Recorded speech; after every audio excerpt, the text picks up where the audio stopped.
No woman deserves to be torn down the way that these abusers tear them down. And I think that they all need to find their inner strength to get up and leave. Inner strength is what helped this domestic violence victim become a survivor. A year and a half after being set on fire and undergoing 7 trauma surgeries, Audrey Mabrey is ready to step before our cameras for the first time. What an amazing woman. Community Affairs Director Lisette Campos joins us now with more. And Lisette, this is really the first time that she has sat down and talked about this attack that almost killed her. It really is. It's the first time, and she does it on camera. She wants people to see how far she's come in her recovery, and she talks in detail about the day that changed her life forever. Audrey Mabrey is now 28 years old. She's preparing to testify against her estranged husband, the same man who's accused of trying to kill her. Give me a hug. A year and a half after surviving our community's most horrific case of domestic violence, 28-year-old Audrey Mabrey has proudly gone from victim to victor, shielding herself from the sun, but not from life. The same woman I was before is the same woman that I am today, just a better version. Her husband, Christopher Haney, stands accused of raping Audrey, beating her with a hammer, and then setting her on fire. His attempted murder trial is set for this fall, and Audrey is mentally preparing herself to take the stand. Seeing him and facing him, that's like a cakewalk for me. But I'm concerned that people are not going to believe for some reason. And I find that interesting because I know that it's the truth. Audrey took us back to that November day in 2009. The couple was separated and living apart.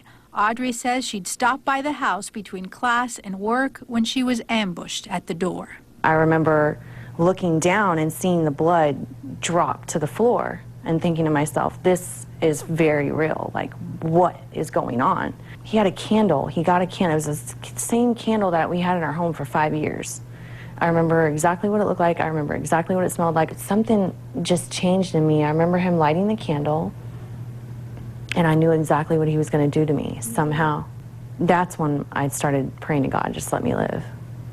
And then he just tossed the candle at me after he tossed the gasoline on me.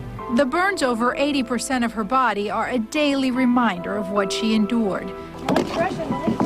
Her sons, 5-year-old Malachi and 2-year-old Malik, are a daily reminder, too, of why she fought so hard to live.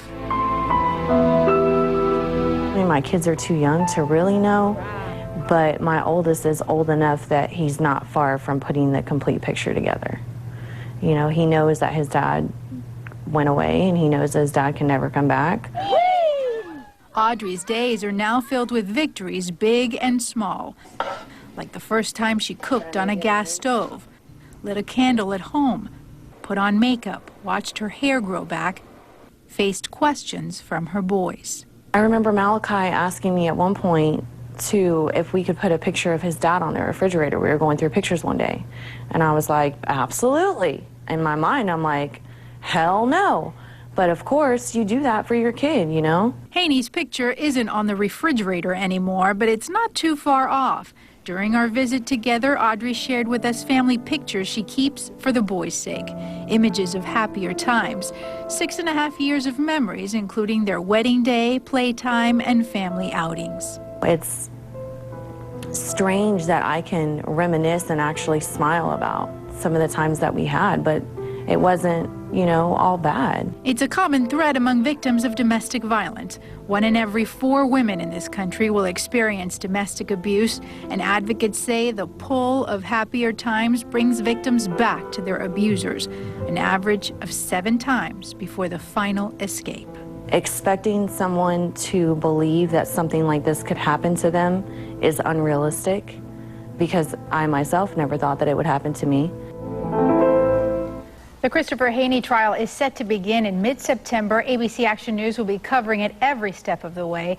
Audrey credits much of her recovery to the community support that she's received, angels who've come into her life since the attack. These everyday heroes include Julie Weintraub, who is the founder of Hands Across the Bay. Weintraub has helped her start a new life and provide for her sons. And then local businessman Scott Fink donated a brand new car and a 1.5 years worth of car insurance when he learned that Audrey did not have transportation. But when you can give to somebody like Audrey, right here, she's standing right here, and we can see how it helps her every day and her family, you know, that's really why you get up in the morning. We're just happy to be able to be part of it, part of her life, to help her move forward. If you are a victim of domestic violence or know someone who is, call the statewide domestic violence hotline for help. The number is 1-800-500-1119. Our 1-hour primetime special, Taking Action Against Domestic Violence, will air in the fall to coincide with National Domestic Violence Awareness Month.